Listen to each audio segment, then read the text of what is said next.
We truly are living in unprecedented times. Over the past 30 years, we have witnessed a trend toward greater economic, cultural, and technological interdependence among nations and economies. Trade and capital have flowed across borders. People have become highly mobile, pursuing opportunities in new lands. The global economy was born. Although we all intuitively felt that our world had become smaller, our work at the World Trade Center witnessed examples of it daily.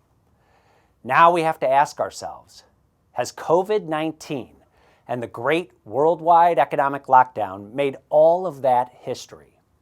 Will pandemic-enhanced protectionism put an end to globalization as we know it, or are we merely on the cusp of a less draconian new normal?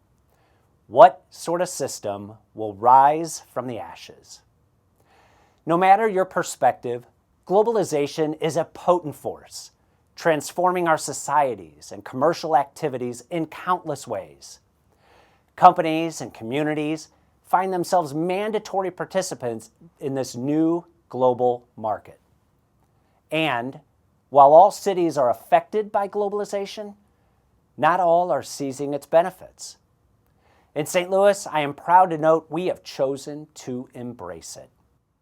In our work, we frequently talk about the three key equal ingredients necessary for any community to be a competitive global city: people, trade, and investment. We need talent from around the world. We need our businesses selling their goods in markets across the globe. And we need foreign companies investing in St. Louis. From our work in launching the St. Louis Mosaic Project to our leadership in bringing the Brookings Institute Global Cities Initiative to the region, the World Trade Center has placed a priority on people, trade, and investment. And our commitment in time and resources is bearing fruit. St. Louis is one of the fastest growing metro areas for foreign-born. 2,800 local exporters now account for 10% of our region's GDP. And foreign-owned companies employ more than 50,000 St. Louisans.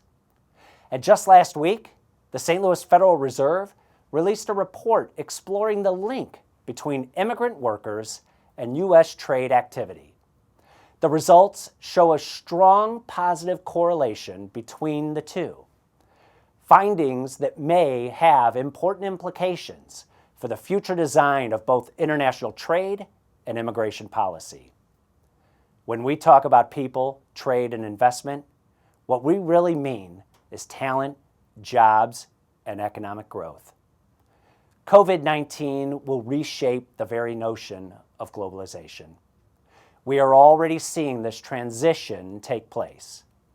Like many of you, we were disappointed to cancel our June trade mission to London and Stuttgart, Germany to celebrate the 60th anniversary of our oldest sister city relationship. But the virus will not end globalization. We are irreversibly interconnected world, both through advanced technology and human engagement. In May, I saw firsthand one example of the importance of our global engagement when the World Trade Center accepted a donation of 30,000 surgical masks from our sister city of Nanjing, China. We were grateful to receive the donated PPE for our community and small businesses, and it reinforced the value of St. Louis's global relationships. For the sake of our future, we will continue to be engaged and competitive in this new global reality. Whether it's local entrepreneurs such as Shayn Prapaisip or Thorstein Holt, founder of Holt Tech Gas Systems, or working with our economic development partners to promote St. Louis's ag tech leadership, these stories reinforce the fact that we are leveraging globalization to our advantage, and we are all benefiting from it. Take a look. For my job, I get to brag about Missouri, which is a phenomenal thrill and an honor to be able to do that. And a lot of that work we do in partnership with the World Trade Center, St. Louis. There's been a phenomenal amount of connection between the UK and Missouri. incredibly strong, similar strengths in industry, aerospace, manufacturing, innovation, agriculture is a huge one.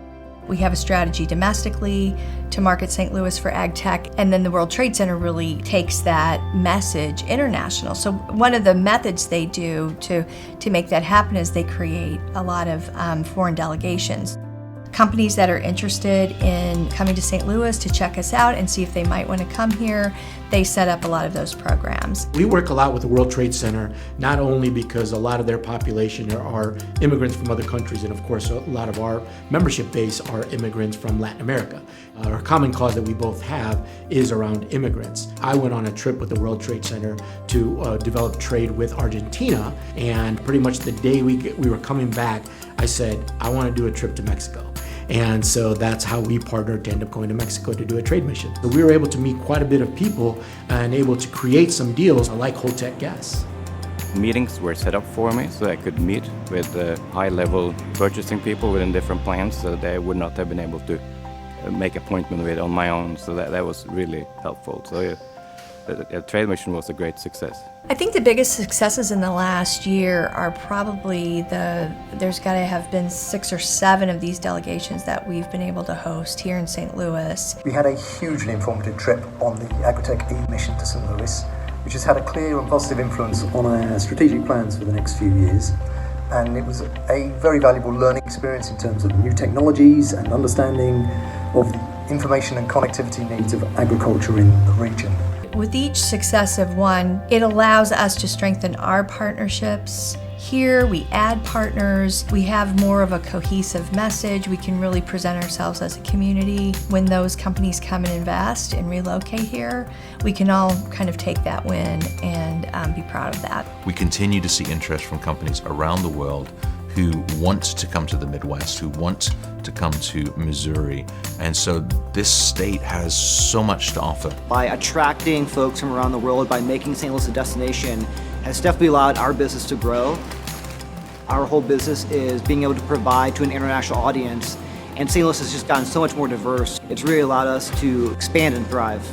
If you're considering to grow your business, exporting to Mexico and Canada and other places in the world, it's really beneficial, and you have the resources here through the World Trade Center and Missouri Department of Economic Development to help you out. We are all focused on growing Missouri's economy for the benefit of all Missourians. I, for one, can't wait to return to St. Louis as soon as we possibly can.